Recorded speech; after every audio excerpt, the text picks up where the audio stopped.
안녕하십니까. 문학과 과학을 사랑하는 사람들 세상 사는 이야기입니다.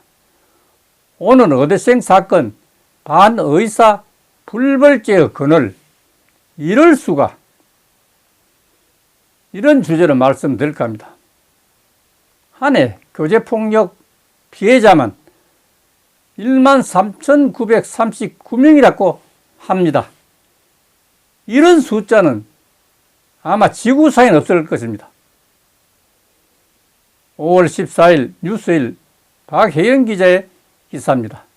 한때는 연인 부부의 친밀한 사이에서 폭력에서 살인까지 이처럼 불법적인 사실이 판을 치는데도 보복이 두려워 처벌 이사 밝히기 꺼리는 피해자들이라고 하니 정말 불안합니다. 한때 동방예의주의라 했던 우리나라가 이토록 타락한 것일까?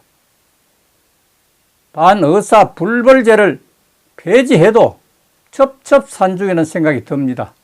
형법에서 피해자가 처벌을 바라지 아니한다는 의사표시를 하면 처벌할 수 없는 범죄를 말합니다.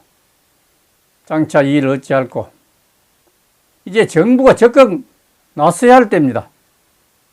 정부의 실질적인 신변 보호 조치가 필요할 정도라니 한심스럽습니다. 경찰청에 따르면 지난해 검거된 교제폭력 피의자가 13,939명에 달한다고 했습니다.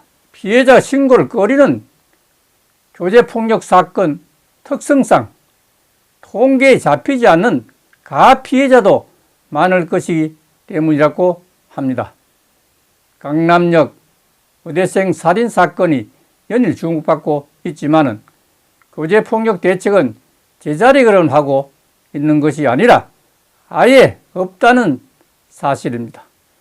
뉴스 1은 의대생 사건 이후 개선해야 할 교제폭력 실태를 집중 보도하고 있는 자체만으로도 위안을 받을 뿐입니다.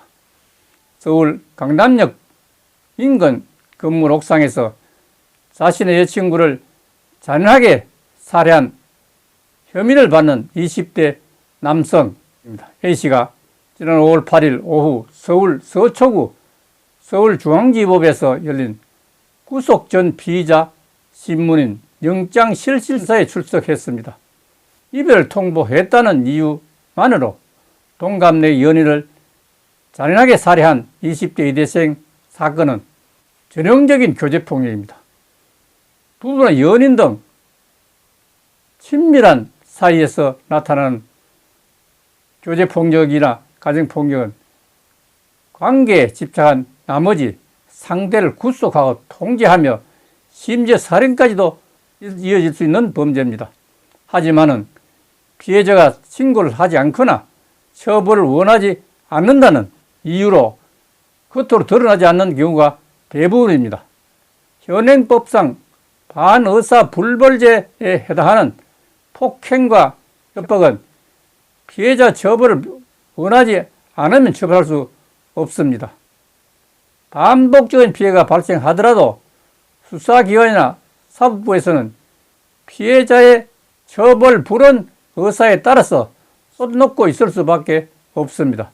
이 때문에 교제폭력의 가정폭력과 같은 특수한 상황에서는 반의사 불벌죄 적용을 제한할 필요가 있다는 지적이 나오고 있을 정도입니다.